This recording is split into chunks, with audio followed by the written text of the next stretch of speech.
Ash? Leia? Ashley?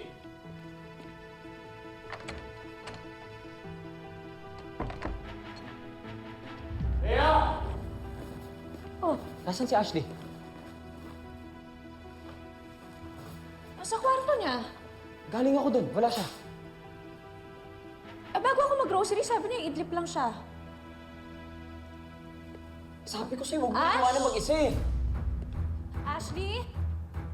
Ash? Ashley? Saan mapupunta yun?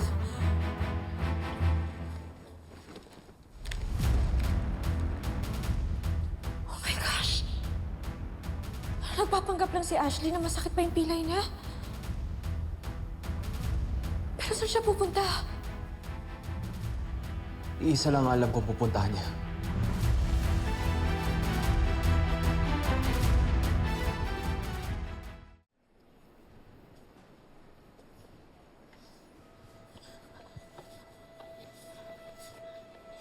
Mga walang hiya kayo! Siguro ginitrip niyo yung anak ko kaya pumayag siya, no? Ilabas niyo ang anak ko! Nasaan siya? Kaya sandali, anong sinasabi mo? Ha? Akala ko pumayag na kayo. Akala ko ina-explain mo na kay Edward, kaya binigyan mo ng blessing si Ashley dito. March, ano pumayag? Hindi namin i-risk ang safety ni Ashley. Wala nagbago sa desisyon namin. Anong nangyari? Ha? Akala ko nakausap mo na si Edward. Akala ko okay na lahat. I'm sorry, Marge. Sobrang desperado na ako. Ayoko mamatay ng anak, kaya ako nagsinungaling. Ano?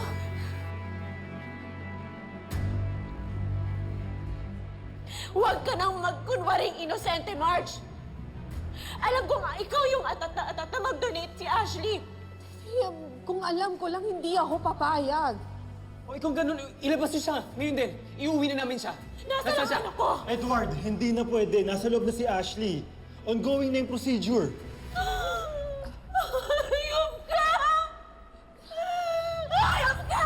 Kaya makinig ka lang muna. Makinig ka muna. Ano? Hindi ka talaga titigil hanggat hindi mo nakukuha ang gusto mo! Pati anak ko gagamitin mo para sa pansarili mong interes! Hindi, makinig ka muna. Wala akong pakialam sa paliwanag mo! Kapag may nangyaring masama sa anak ko, papatayin kita! Ayun!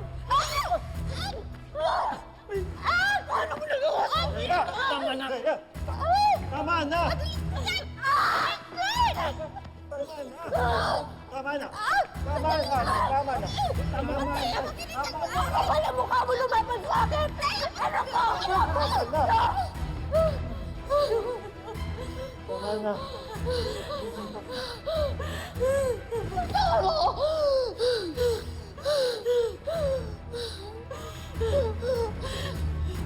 Kapag may nangyari masama sa anak ko dahil sa ginawa niyo, magbabayad ka, Marge, maniwala ka!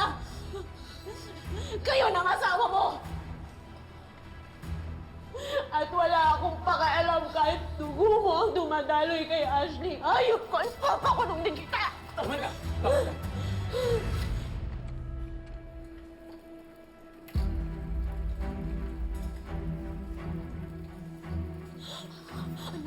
Ashley! Ashley! Ashley!